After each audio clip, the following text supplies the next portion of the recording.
Krishnamurthy foundation ఆధ్వర్యంలో విజయనగర మహారాజు PVG రాజు శత జయంతి ఉత్సవాలు శ్రీ వెంకటేశ్వర విజ్ఞాన మందిరంలో ఘనంగా జరిగాయి. ఈ వేడుకలకు మాజీ కేంద్ర సహాయ మంత్రి అశోక్ గజపతిరాజు, అవనిగడ్డ శాసనసభ్యులు మండలి బుద్ధప్రసాద్, నేపథ్య గాయకులు గజ శ్రీనివాసులు ముఖ్య అతిథులుగా హాజరయ్యారు. ఈ సందర్భంగా వారు ప్రసంగిస్తూ పివిజి రాజు యొక్క పాలన, వారు చేసిన సేవా కార్యక్రమాల వివరాలు నెమరు వేసుకున్నారు. ఈ వేడుకల్లో జన విజ్ఞాన వేదిక అధ్యక్షుడు లక్ష్మణ్ రెడ్డి పాల్గొన్నారు. వ్యవసాయంలో మీ సాయం నాకు కనిపించలేదు సార్, ఫస్ట్ టైం చూస్తున్నాను. సాయం అంటే డబ్బు కాదు సార్, మీరు కూర్చోవడమే నాకు పెద్ద సాయం. ఆడియన్స్ లేకపోతే సాయం ఎక్కడిది? నేను అనుకున్నాను ఈయనేదో చెక్కు రాసే వ్యక్తి తప్ప ఇదేదో పెద్దగా సంగీత సాహిత్యాల గురించి తెలియదేమో ఈయనకే నేను అనుకున్నా, నా అజ్ఞానం అది.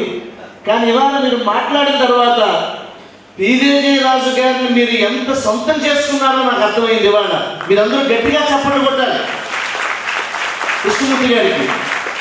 అవును, వాళ్ళు ఆ డాక్యుమెంటరీ ఏం చూపించిందో అంతకన్నా గొప్పగా కృష్ణమూర్తి గారు పివిజి రాజు గారి గురించి చెప్పారు.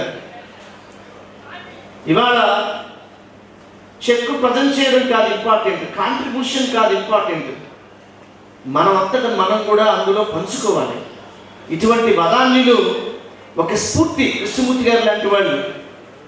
ఆయన దగ్గరికి వెళితే రామచంద్రరాజు గారు, లక్ష్మణ్ రెడ్డి గారు లేదు నేనే చేస్తాను ఈ కార్యక్రమాన్ని, మేము అనుకున్న భారతీయ విద్యాభవన్ ద్వారా చేద్దామా, ట్యాగూర్ ద్వారా చేద్దామా అని అందరూ మాట్లాడుకుని గుమ్మడాల కృష్ణమూర్తి గారి దగ్గరికి వెళ్తే no no no no no no no no ఈ కార్యక్రమము నా ఫౌండేషన్ ద్వారానే చేసి నేను ఆయన రుణం తెచ్చుకుంటాను అన్నాడు ఆయన మహానుభావుడు.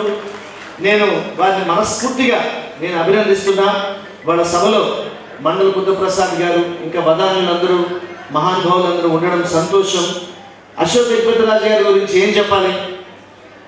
ఆయన్ని చూస్తున్నప్పుడల్లా నేను చాలా ఏళ్ళ నుంచి తెలుసు ఆ కుటుంబానికి. పివిజి రాజు గారిని కూడా నేను స్వయంగా చూశాను. ఆయన చనిపోక ముందు 1 సంవత్సరం ముందు పివిజి రాజు గారు భౌతికంగా మనతో లేకపోవచ్చు, కానీ ఆయన మూర్తిత్వం, ఆయనలో ఉన్నటువంటి దివ్యత్వం, ఆయనలో ఉన్నటువంటి సేవాభావం పూర్తిగా మూర్తిభవించినటువంటి వ్యక్తి మా అశోక్ గజపతిరాజు గారు. నేను ఇన్నిసార్లు కలిశాను, మనం అందరం నేర్చుకోవాలి.